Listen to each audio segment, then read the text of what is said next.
Halo Bu. Oh, ini mana anak saya semua ya? Halo Bu.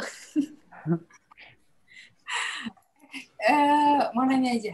Ini yang share screen siapa? Oke.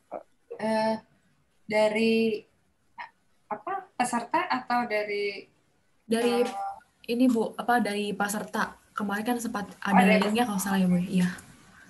Oke. Oke. Sudah ada semua? Mungkin saya tanya dulu.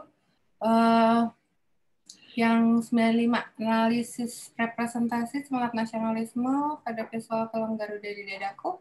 Kevin Uh, Justin, Samuel David. Oh, jadi Samuel ya? iya Yang Bu. ada. Yang kedua, representasi kesadaran melalui Hadir, Bu. film Roni ya? Iya, Bu. Oke, thank you Roni. Iya, Bu. Yang ketiga, apropriasi visual dalam iklan rokok Sukun Talkshow Deddy Kempot. Diva ya? Iya. Oke, thank you Diva. Yang terakhir, analisis ikonografi pada karya George Pierre Serrat, Helena Kalista.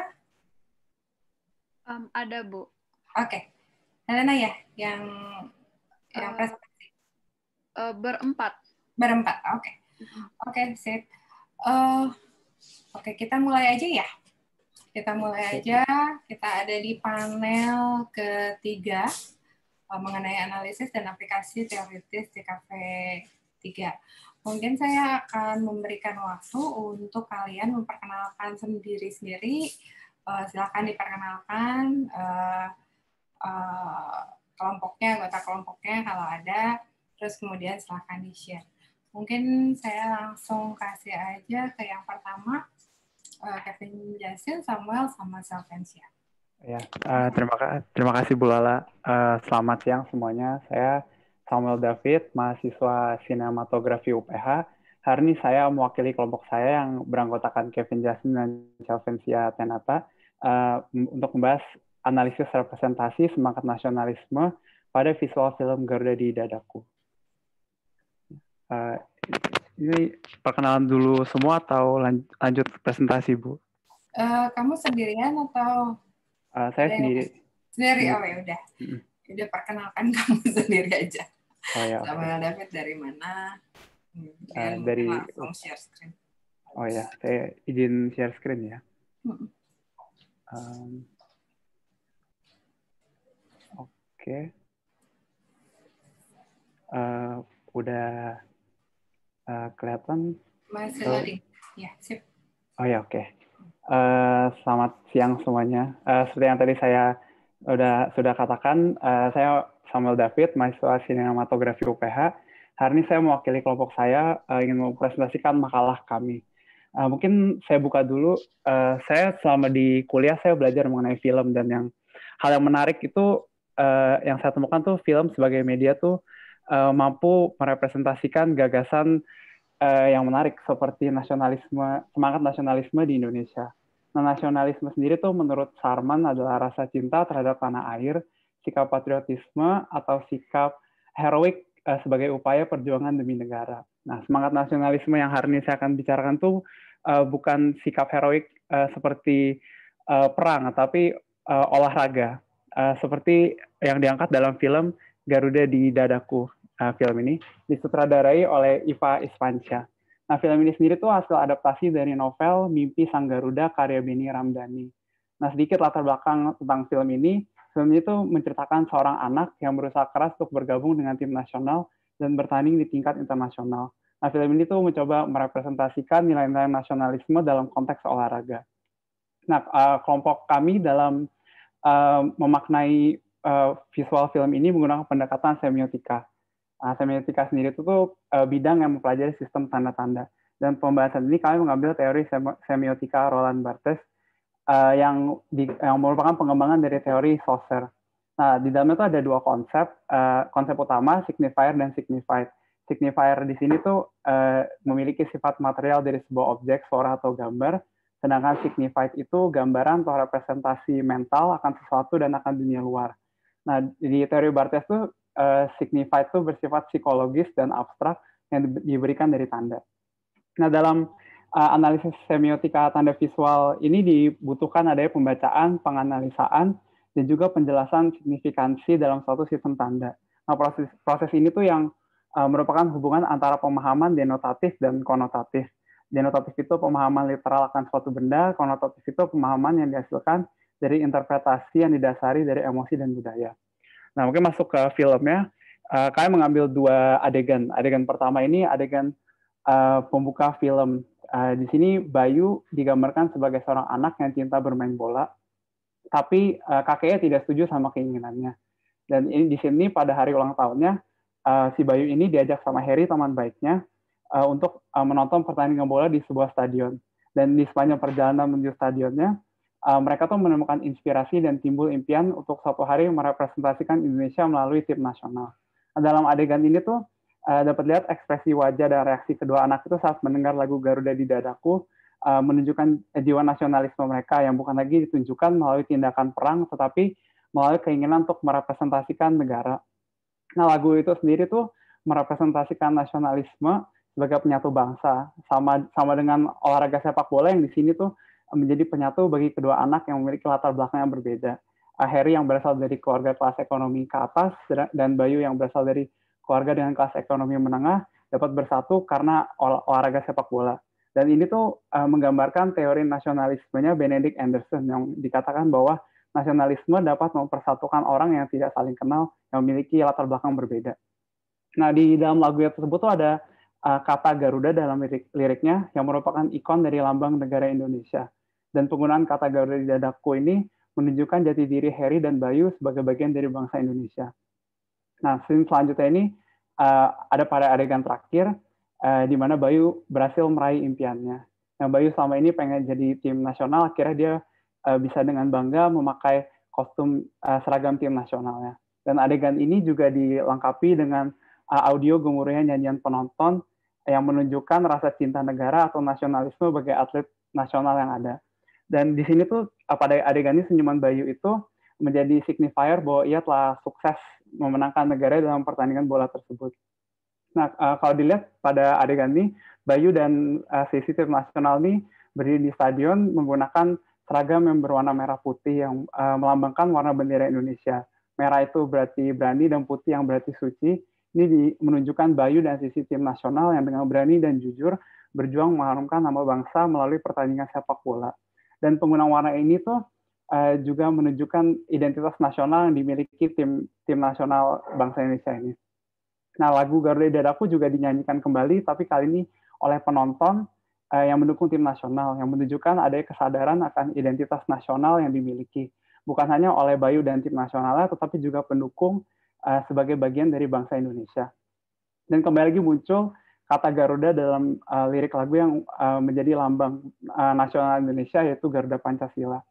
Dan di sini juga kembali unsur-unsur nasionalisme pada adegan ini mewakili nasionalisme yang menurut Benedict Anderson, di mana penonton sebagai simbol dari warga sebuah bangsa yang bersatu walaupun tidak saling mengenal. Dan anggota tim juga tidak saling mengenal, tapi bersatu sebagai bangsa Indonesia. Dan dari kedua scene itu dapat dilihat tuh bahwa olahraga dalam konteks ini sepak bola menjadi pemersatu bangsa. Di balik perbedaan dari setiap warga sebuah bangsa, mereka dapat bersatu dalam mengharumkan nama bangsa melalui olahraga. Mungkin yang dapat kelompok kami simpulkan dari film ini merepresentasikan sebuah nuansa semangat nasionalisme dan beberapa identitas nasional yang ditampilkan melalui adegan-adegan pertandingan. Dan sang sutradaranya selain berusaha merepresentasikan semangat nasionalisme melalui teknik sinematografisnya, tapi juga dia berupaya untuk menularkan semangat nasionalisme kepada penonton melalui kode-kode visual yang merepresentasikan rasa cinta negara. Dan menurut saya itu yang bisa simpulkan kalau tarik ke dalam filmnya itu menjadi kekuatan film, di mana film itu selain bisa merepresentasikan realita juga bisa menarik penonton untuk semangat juga melalui kode-kode visual. Terima kasih. Terima kasih, Samuel. Mungkin kalau ada pertanyaan bisa disimpan dulu. Kita akan lanjutkan ke presenter kedua. Waktunya 10 menit mungkin ya, Roni, untuk mempresentasikan. Mungkin nanti kalau misalnya saya ingatkan. Silakan. Oke. Saya izin share screen. Bu Lala, sebelumnya saya izin keluar dulu ya Bu, harus pindah ke panel 7. Oh, oke. Ya, Oke, terima kasih jadi semuanya. kamu nggak bisa ditanya ya? Kamu menghindar supaya tidak ditanya. Oke. Ya, Baik. terima kasih Silakan. semua. Saya izin share screen ya Bu. Ya, silakan. Udah ya Bu? Ya, udah. Oke, sebentar saya full screen dulu ya. Sorry.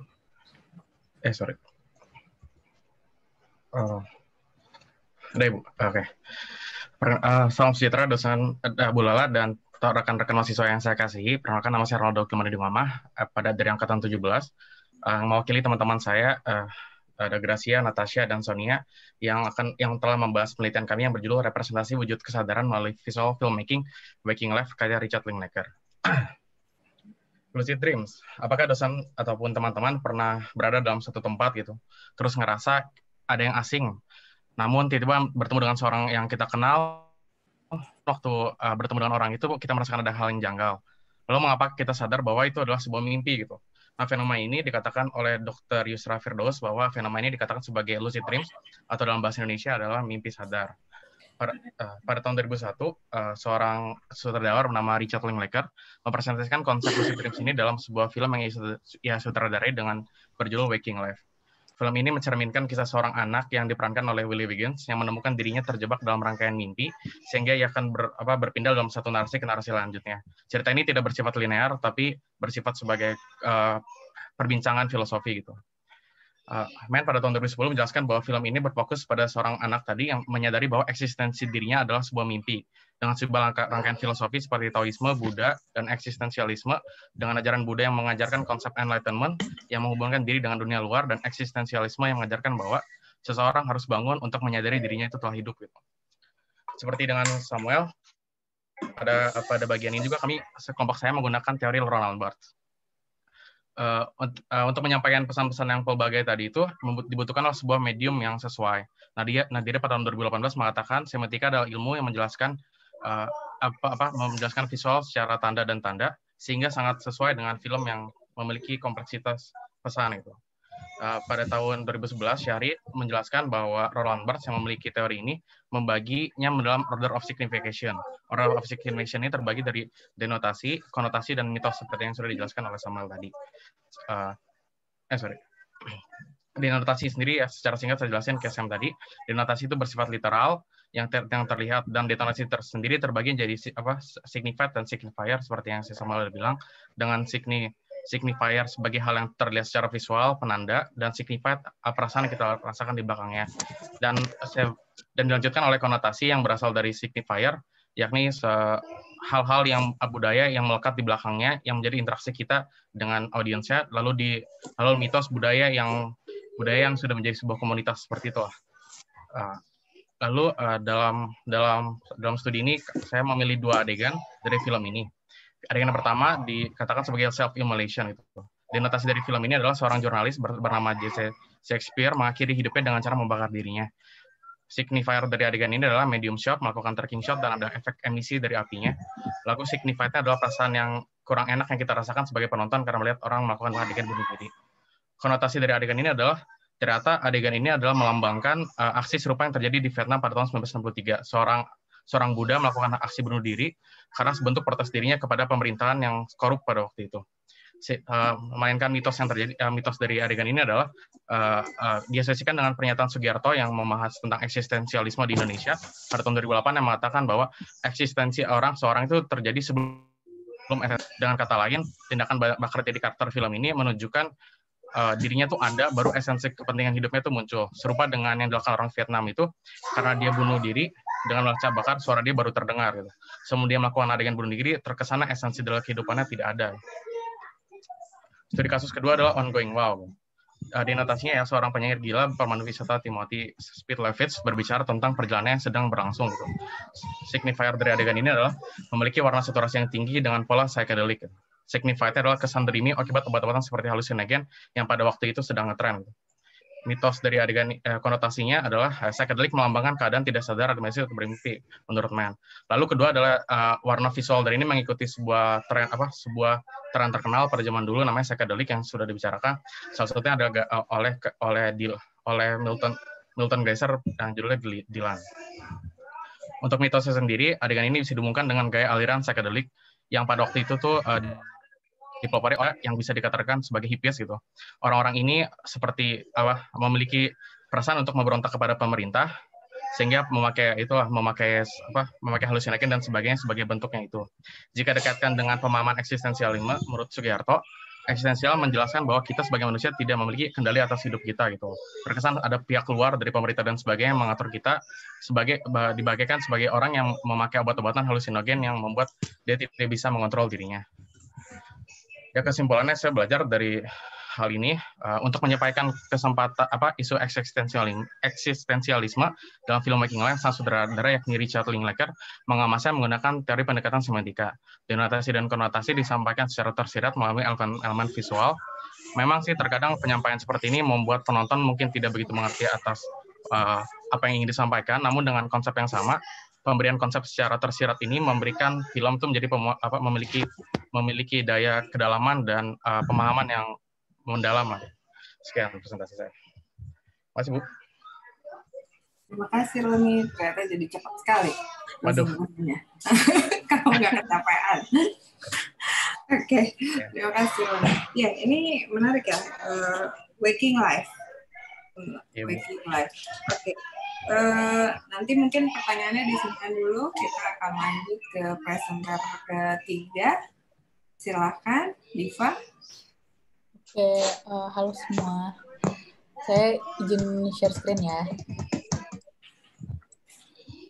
Oke, udah ke share screen belum? Ya.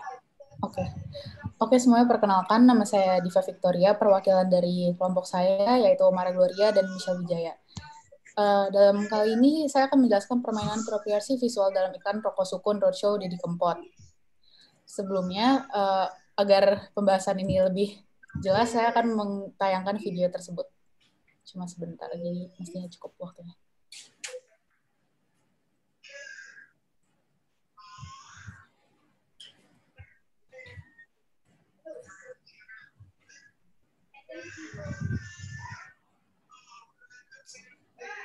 Bisa di-play deh. Udah?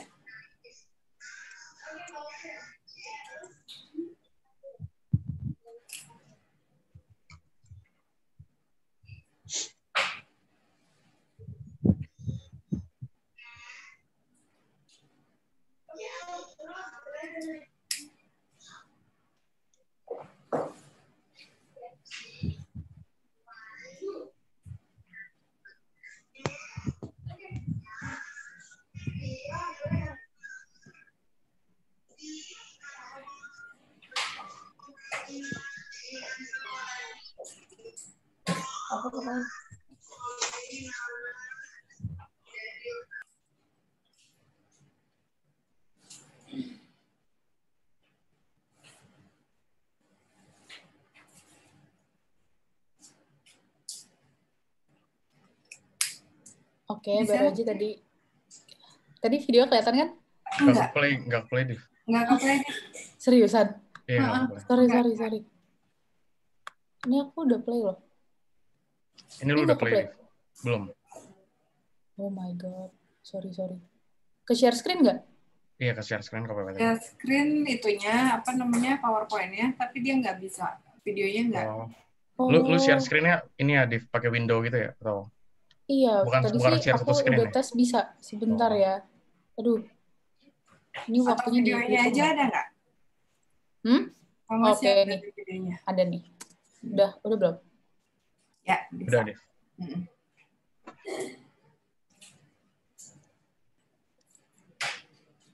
Suaranya ada, Div? Suaranya nggak kedengeran? Nggak, itu. Iya, belum. Suaranya nggak kedengeran. Kok gitu ya? Ya sudahlah. Nanti akan aku jelaskan juga. Mohon maaf ada kesalahan teknis. Ini udah kembali ke presentasi saya belum? Belum. Oh masih my di YouTube. God. Oke, coba. Udah. Ini udah ke presentasinya. Udah. Oke, langsung aja kita masuk ke pendahuluan. Maaf sebelumnya ada kesalahan teknis dari videonya. Sebelumnya di sini saya akan menjelaskan rokok sukun merupakan rokok Nusantara yang berawal dari klobot, yaitu rokok tradisional khas Jawa. Nah, di sini yang mengandalkan ciri khas kelokalannya dan berakar pada tradisi. Terus dari tahun 2020, rokok sukun hadir juga kembali dengan mempromosikan iklan yang cukup besar, yaitu iklan rokok sukun yang akan dibahas di penelitian berikut. Kemudian iklan tadi itu juga disutradari oleh Dimas Jaya atau yang biasa dikenal Dimas Jaya Ningrat yang menggunakan film The Godfather sebagai referensi. Sehingga tadi kalau emang video bisa keputar, itu tadi bisa terlihat bahwa iklannya tuh mirip banget sama film The Godfather. Nah, cuman yang di sini bedanya aspek yang digabungkan dari unsur budaya lokal untuk menunjukkan kelokalan pusat rokok sukun itu sendiri yang berasal dari Pulau Jawa. Kemudian juga pemerannya itu tadi adalah Didi Kempot sendiri, yaitu penyanyi dan penulis lagu campur sari, legendaris terutama di era 80-an. Dan relevansi Didi Kempot juga masih ada sampai sekarang, jadi makanya masih banyak yang tertarik sama Didi Kempot. Kemudian juga iklan rokok sukun ini juga diambil dari film The Godfather karena dia juga ingin menunjukkan sosok Didi Kempot yang dikenal sebagai The Godfather of Broken Heart. Jadi adegan-adegannya juga disesuaikan dengan konteks kebudayaan Jawa. Untuk penelitian kemarin saya menggunakan kajian teori budaya, apropriasi budaya, dan identitas budaya. Di sini jadi dijelaskan a particular form of type of intellectual development, also the civilizations, customs, artistic achievements, etc. of a people, especially at a certain stage of its development or history, yang dijelaskan pada tahun 2007. Kemudian juga di sini apropriasi dapat diartikan juga berupa elemen atau subject matter, motif, dan gaya yang berasal dari kelompok tertentu yang digunakan oleh seniman pada karyanya. Hal ini juga terjadi dalam budaya di mana seorang seniman menggunakan unsur gaya yang khas dari budaya lain. Kemudian juga di sini identitas memiliki batas dalam upaya mempersatukan suatu kebudayaan. Homogenitas internal dalam suatu budaya yang direpresentasikan oleh identitas sebagai fondasi bukanlah suatu yang terjadi alami namun terstruktur. Langsung singkatnya kita masuk ke metodologi. Di sini penelitian menggunakan metodologi kualitatif juga untuk meneliti makna, interpretasi simbol, dan proses hubungan dengan kehidupan sosial. Terdapat 3 tahapan, observation, record keeping, dan visual analysis. Kemudian juga di sini terdapat semiotika atau semiologi yang dapat diartikan sebagai ilmu tanda atau simbol yang mempelajari segala mengenai tanda, termasuk apa yang tanda tersebut ditunjukkan, begitu juga bagaimana tanda berkomunikasi, serta bagaimana tanda itu dimaknai. Kemudian menggunakan dari teori Roland Barthes yang membagi sistem signifikan ke dalam 2 tahap, yaitu adalah denotasi, yang kedua adalah konotasi. Barthes juga menggunakan teori signified dan signifier dari Saussure untuk menjelaskan sistem tanda itu sendiri. Seperti yang tadi dijelaskan kedua teman saya, di sini terdapat diagramnya yang dari sign, signifier, kemudian signified yang dibagi menjadi konotasi dan denotasi. Yang dapat disimpulkan, hal ini juga menunjukkan bahwa makna konotasi diperoleh dari makna denotasi itu sendiri.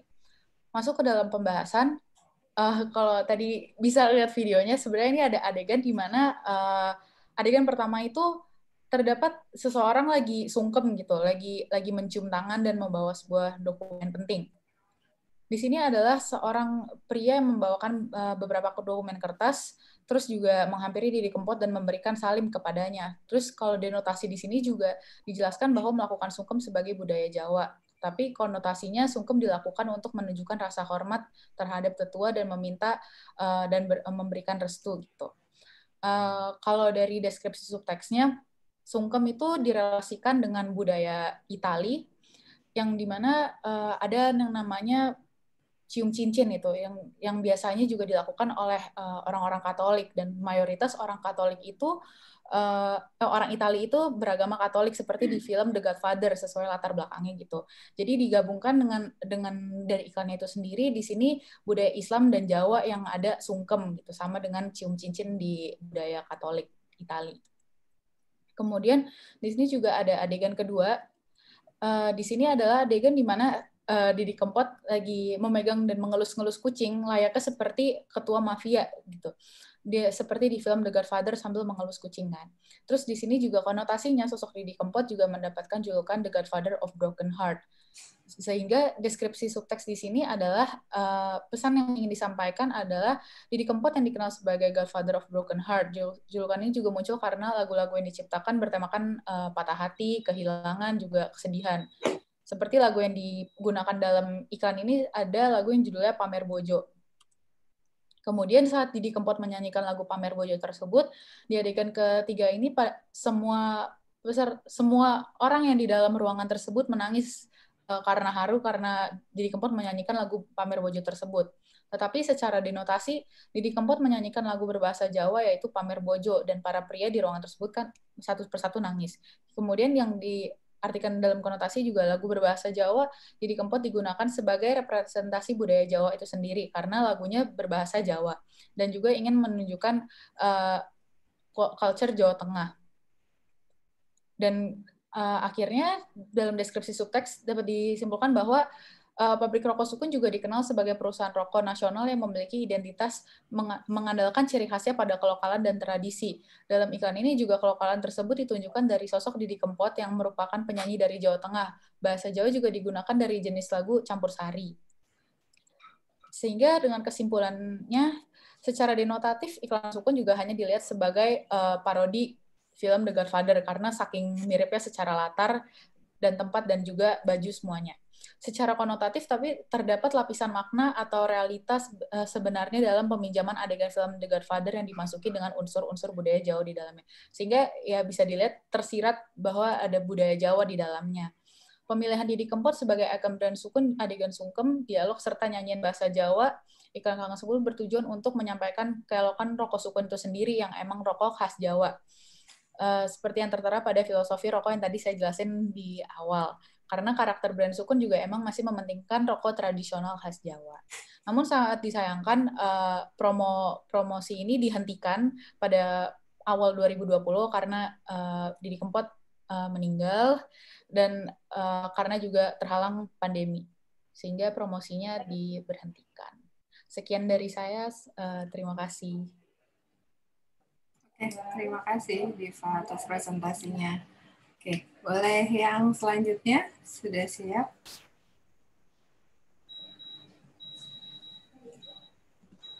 Halo Bu, aku mau share screen tapi masih di disable. Oh, Catherine bisa dibantu? Sorry tadi dari nomor berapa ya? Patricia ya? Iya.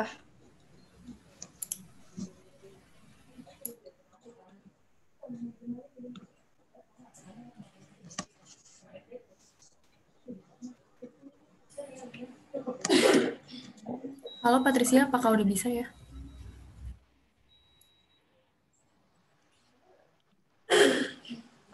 Belum bisa, Kak. Belum bisa. Oh. Sebentar ya, saya atur.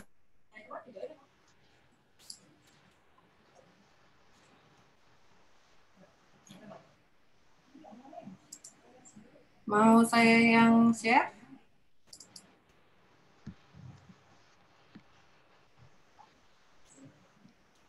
Bu Lola ada pegang filenya ya Bu ya? Untuk panel 3. Ada, bentar. Yang ada. Kalau saya share coba ya.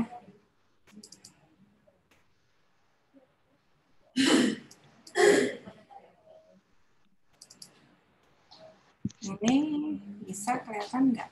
Bentar. Oh, disable attendee screen sharing. Nggak bisa juga saya. Oke, sebentar ya Bu. Atau saya kirim ke Catherine. Aku ada pegang linknya deh Bu, kalau nggak salah aku buka dulu ya.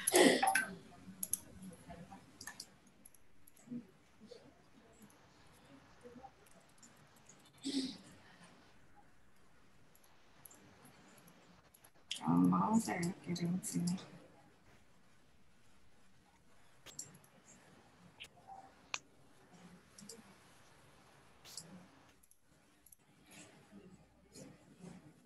Saya kirim file. Catherine bisa share mungkin? Oh ya, ini ada Bu.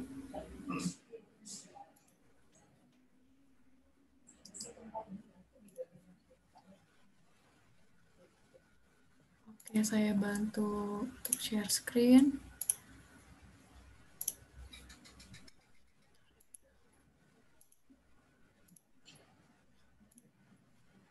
Apakah sudah terlihat? Sudah. Oke. Oke, halo. Apakah suara saya kedengeran? Kedengeran ya, Pak?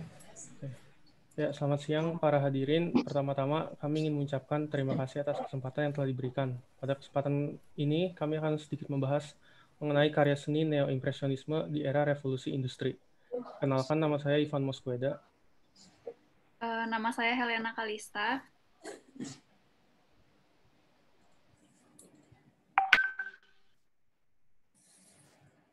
Jessica suaranya nggak kedengeran. Nama saya Jessica Priscilia. Udah.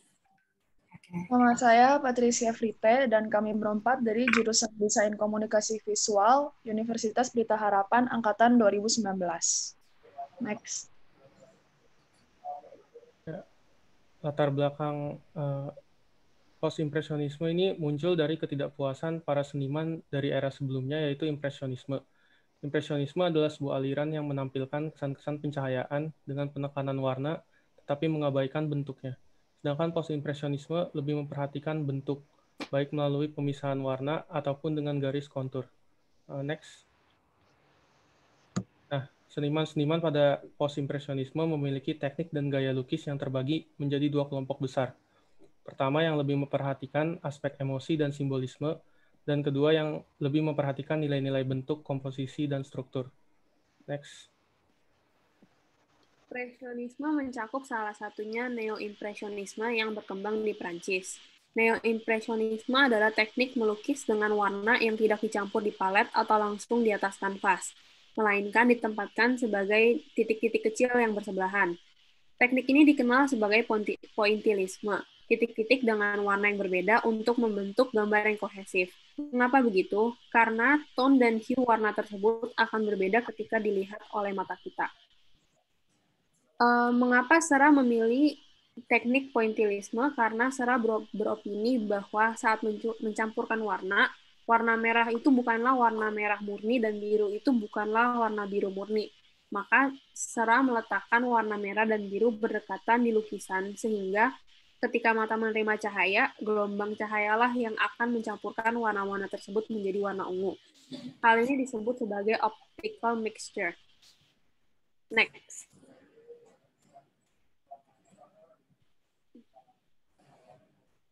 Next lagi. Ya, next lagi.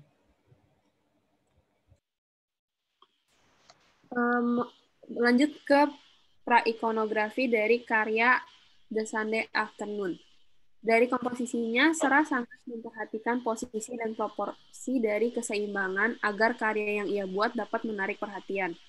Danau di sebelah kiri yang penuh akan kapal pesiar dapat diseimbangi dengan figur-figur besar yang ada di sebelah kanan lukisan. Di bagian tengah pada lukisan terdapat kesibukan aktivitas, di mana membuat lukisan ini menjadi menarik, namun juga menjadi derajat formalitas dan statis. Next.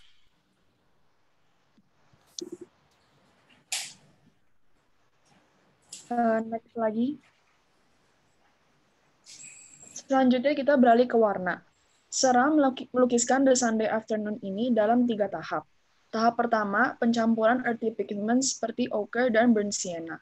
Tahap kedua, Serra menghilangkan pigmen tersebut dan membatasi pigmen yang akan dipakai dalam catnya. Palet yang digunakan pada saat itu adalah cobalt blue, emerald green, dan vermilion.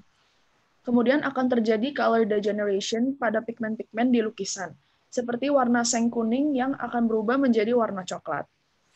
Hal ini terjadi karena adanya reaksi kimia oleh ion kromat terhadap ion dikromat yang berwarna oranye. Dan kemudian akhirnya pada tahap ketiga adalah penambahan border yang berwarna. Next.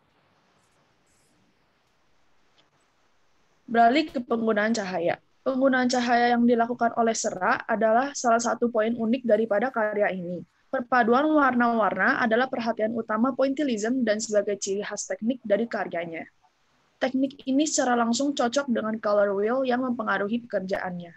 Next. Dan yang terakhir adalah perspektif. Flatten perspektif yang digunakan pada lukisan ini dipengaruhi oleh Japonisme. Japonisme adalah pengaruh Jepang pada seni Eropa. Banyak di antara lukisannya terdapat diagonal line untuk menunjukkan kepada pemirsa adanya sense of space. Next. Sekarang kita lanjut ke ikonografi daripada lukisan The Sunday Afternoon. Next. Yang pertama ada dimensi ekonomi. Sera tinggal di zaman progres dan industrial. Pada saat itu sedang terjadi pergantian dari sistem pertanian menuju industri. Dapat kita lihat bahwa dalam lukisan The Batters ini terdapat gambar pabrik dengan cerobong asap sebagai latar belakang lukisannya. Next. Yang kedua adalah dimensi sosial. Nah, kelas-kelas manusia ini menjadi perhatian Sera pada masa itu. Lukisan ini mewakili kaum borjuis Prancis yang telah menjadi korban nafsu dan segala sesuatu yang buruk dan sekarang berada dalam bayang-bayang. Dapat dilihat hampir semua orang berdiri dalam bayangan. Next. Pada lukisan, ada seorang wanita yang berpakaian mewah dan memegang pancingan. Bagian ini sedang menyinggung penangkapan ikan yang didirikan oleh para pelacur borjuis di area tersebut. Next. Wanita yang berdiri di depan bagian kanan memiliki peliharaan monyet capucin yang modis. Ini mengidentifikasikannya sebagai pelacur. Karena, next. Dalam bahasa Prancis, monyet betina atau sanges memiliki arti wanita yang kehilangan moral. Next. Berikutnya, ada seorang gadis kecil berpakaian putih di pusat komposisi, seolah bertanya, apa yang akan terjadi pada semua anggota borjuis yang sudah puas ini? Next. Nah, akhirnya, Sera memasukkan sedikit patriotisme dengan sebuah kapal yang ditampilkan sedang mengibarkan bendera nasional Prancis, dan dua tentara yang berdiri sambil memainkan lagu kebangsaan. Next. Selanjutnya, ada dimensi budaya. Budaya yang sangat mempengaruhi post-impresionisme, khususnya Sera pada saat itu adalah Belle Epoque yang memiliki arti zaman keemasan. Karena adanya peningkatan standar kehidupan. Pada lukisan, terdapat pencahayaan yang sangat baik dengan kompleksitas warna yang cukup tinggi yang memiliki arti tersirat, yaitu zaman yang juga cerah. Next. Nah, dimensi budaya ini juga dapat dilihat dari busana yang dikenakan. Untuk kelas menengah ke atas dan kelas atas bisa dilihat dari baju-baju mewah dan topi-topi yang tinggi. Next. Sedangkan untuk working class, Sera mengambil inspirasi busana dari para penambang batu bara saat revolusi industri ini. Contohnya dari lukisan The Batters. Next. Yang terakhir ada dimensi politik, yaitu French National Assembly tahun 1789. Mengikuti tradisi yang dimulai oleh Majelis Nasional pertama selama Revolusi Prancis, seringkali sayap kiri diartikan sebagai kebebasan, komunisme, perjuangan sosial, dan juga reformasi. Sedangkan sayap kanan melambangkan hierarki, kewajiban, tradisi, nasionalisme, dan monarkisme. Next. Nah, dimensi politik ini juga diterapkan oleh Sera pada dua lukisannya, The Sunday Afternoon yang sebelah kanan dan The Batters yang sebelah kiri. Next. Ya, berikut ini ada beberapa sketsa yang Sera buat sebelum melukis karya aslinya. Next. Ya, next. Ya, jadi kesimpulannya banyaknya lukisan yang dilukis Sera ternyata terinspirasi langsung dari masalah-masalah yang sedang dialami masyarakat setempat pada masa itu, baik dalam segi ekonomi, sosial, maupun politik. Gerakan maupun teknik yang Sera gunakan memberi pengaruh yang cukup besar pada gerakan seni selanjutnya, yaitu Fauvism. Next. Ya, terima kasih atas waktu dan kesempatan yang telah diberikan.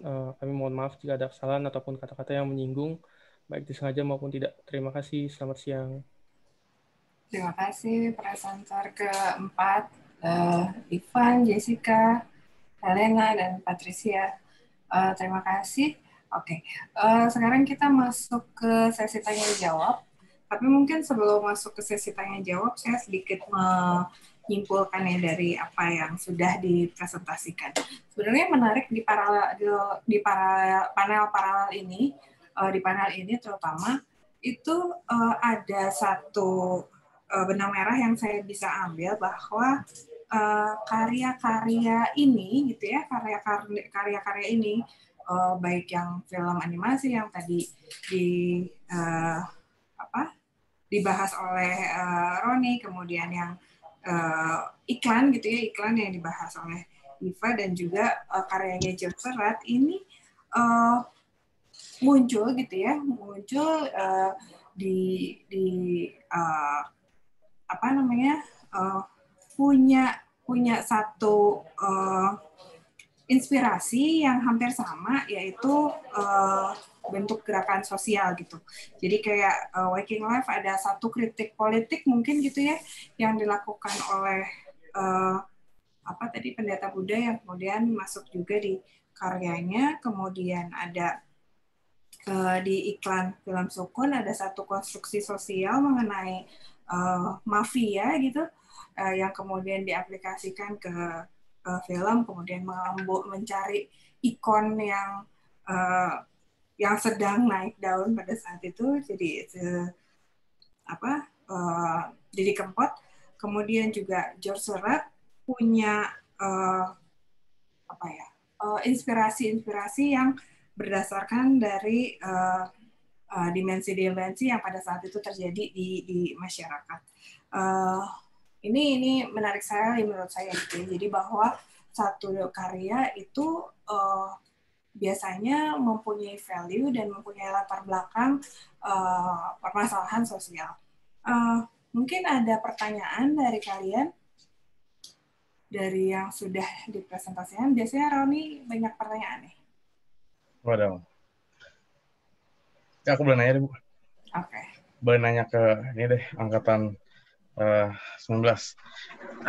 Kan nanti kalian, jadi kan kalian lagi belajar sejarah seni rupa kan, apalagi itu yang bahas tentang pointillism gitu tuh menarik tuh, soalnya nanti kan dari pemahaman itu mengenai tadi warna, bahwa ilusi ungu adalah penggabungan dari dua warna, merah dan biru dan sebagainya, itu kan nanti yang mengawali kita jadi nanti pakai pixelate dan sebagainya kan, teori-teori itu dipakai sampai menunjukkan bahwa seni rupa itu bisa berkontribusi untuk teknologi dan sebagainya. Yang aku mau tanya ini, kan kalian nih sebagai mahasiswa yang sedang belajar seni rupa dan sebagainya, coba kalian belajar deh, kan lagi belajar Studas juga ya, yang tentang masih kuat dalam form, bukan dalam masih kuat banget tentang form dan sebagainya. Menurut kalian pribadi, misal melihat painting tadi yang Simone dan sebagainya itu, yang tadi ada perspektif dan sebagainya, menurut kalian pribadi, kalau lebih penting itu buat kalian pribadi ya, lebih penting tuh konsep tadi yang ikonografisnya itu duluan atau formnya duluan yang bagus menurut kalian pribadi?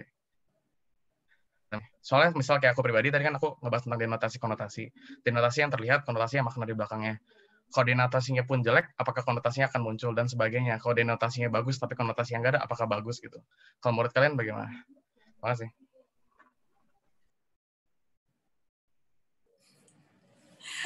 Saya ulang ya pertanyaannya. Oh iya, boleh, maaf. Oke, Roni. Jadi gimana, sorry, bantu saya.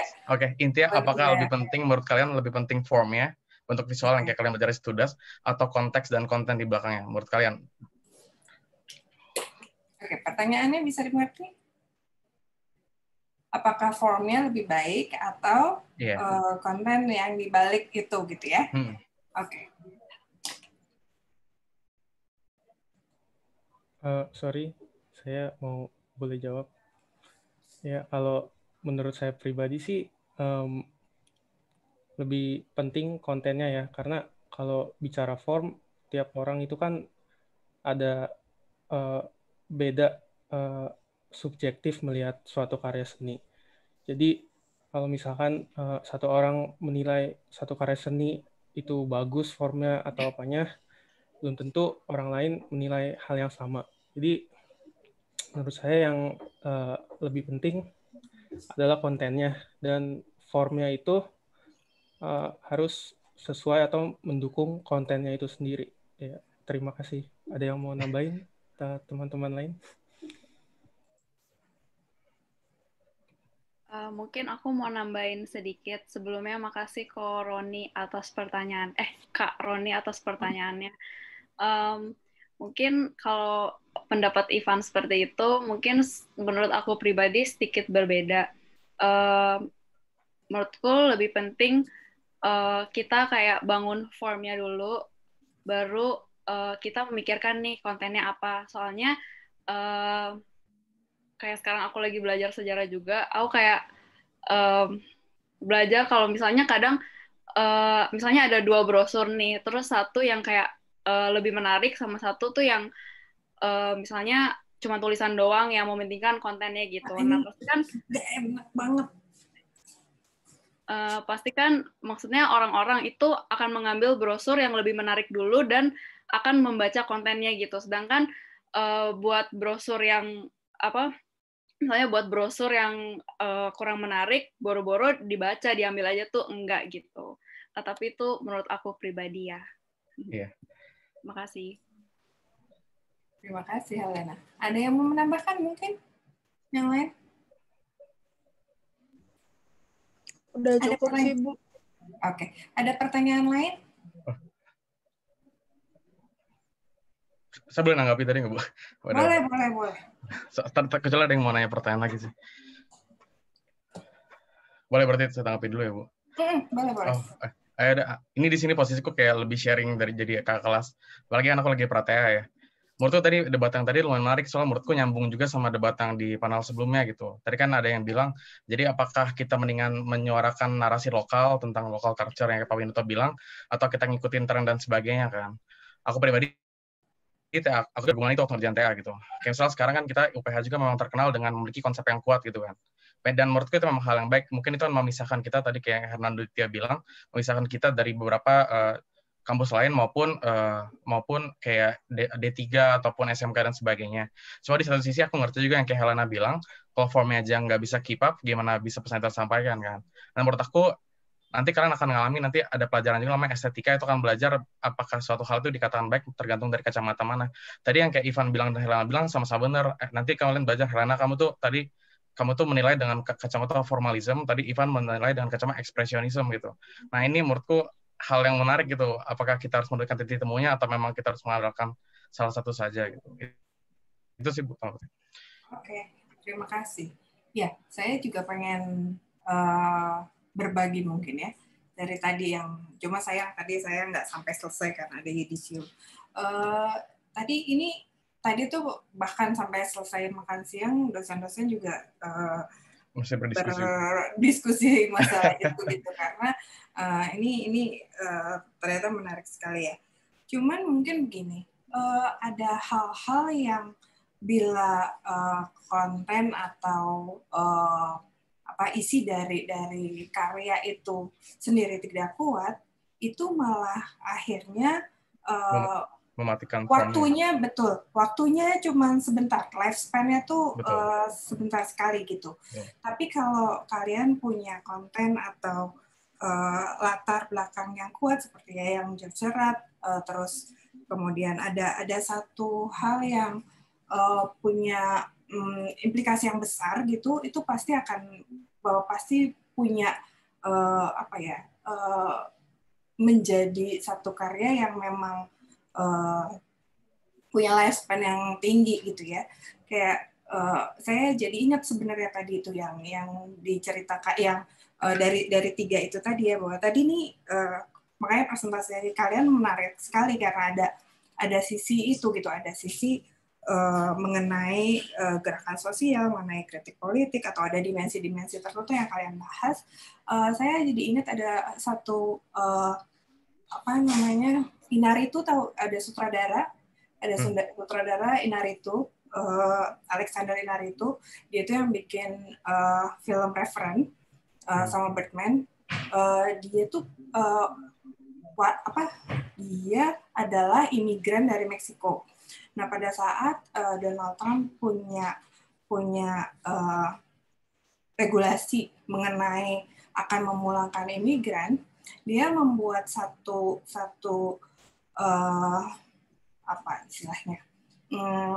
karya gitu ya, mengenai VR yang dibuat untuk mengkritik regulasinya Donald Trump itu. Jadi VR-nya dibuat di satu tempat kotak gitu ya, ada berpasir.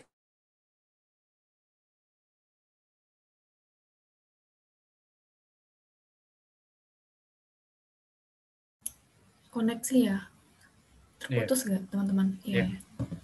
Oke, kita tunggu sebentar deh ya.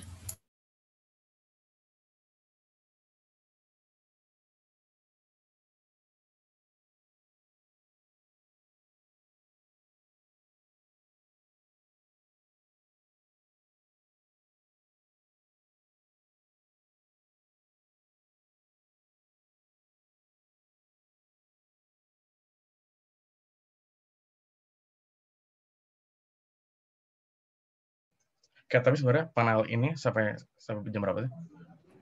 Sampai jam 2.30. Oke, Bu Lala udah kembali. Sedih sekali, lagi semangat terus. Tadi terakhir yang VR chatbox itu, Bu. Iya. Jadi dia punya sebagai imigran gitu, dia punya satu kewajiban, punya obligasi politik gitu sebagai warga negara. Dia punya sesuatu yang dia harus menyuarakan itu melalui karyanya gitu. Nah, itu dia pasti akan punya tempat dan punya ruang yang sangat besar gitu ya. Bisa punya menyuarakannya itu jadi besar gitu ya. Jadi impact-nya jadi luas gitu. Itu mungkin yang kita sebagai desainer harus punya itu gitu. Harus punya bahwa idealisme itu, kita harus punya idealisme itu bahwa ada satu tanggung jawab, ada satu obligasi gitu dari kita sebagai warga negara, sebagai posisi kita di situ untuk bisa menyuarakan itu sebagai dengan profesi kita. Kira-kira mungkin tambahan saya itu sebenarnya waktu kita sudah habis ya, tapi ini menarik sekali dan terima kasih, presentasinya sangat baik. Mungkin nanti di next year kalau Roni udah lulus, mungkin Roni bisa jadi keynote speaker di KOMA 2021 atau KOMA. Ya, dan juga yang lain gitu ya, Diva, kemudian Iva dan yang lain. Terima kasih sekali presentasinya. Nanti kita akan masuk. Silahkan join ke panel yang kalian bisa browsing, bisa di-share ya? Tadi udah di-share kan ya, Catherine ya? Jadi nanti bisa join ke panel yang lain. Terima kasih. Oke, teman-teman. Jadi tadi kalian udah ngisi daftar hadirnya belum semuanya? Sudah. Oke, terima kasih. Jadi sesi terakhir adalah kita foto per panel. Jadi aku minta teman-teman semuanya boleh tolong on cam biar aku bisa screenshot. Ini yang lain tuh yang panel buat nanti ya? Iya. Oh, oke. Iya, Bu. Oke, aku screenshot ya. Oke, semuanya boleh on cam, yang belum on cam. Izin, kameraku rusak. Oke, nggak apa-apa. Oke, aku hitung Maaf ya. Iya. Oke, 3, 2. Sekali lagi, 3, 2. Oke, boleh kembali ke room utama ya, teman-teman. Thank you. Terima kasih ya. Terima kasih, Bu Lala. Terima kasih, Bu Lala. Terima kasih, Bu. Terima kasih.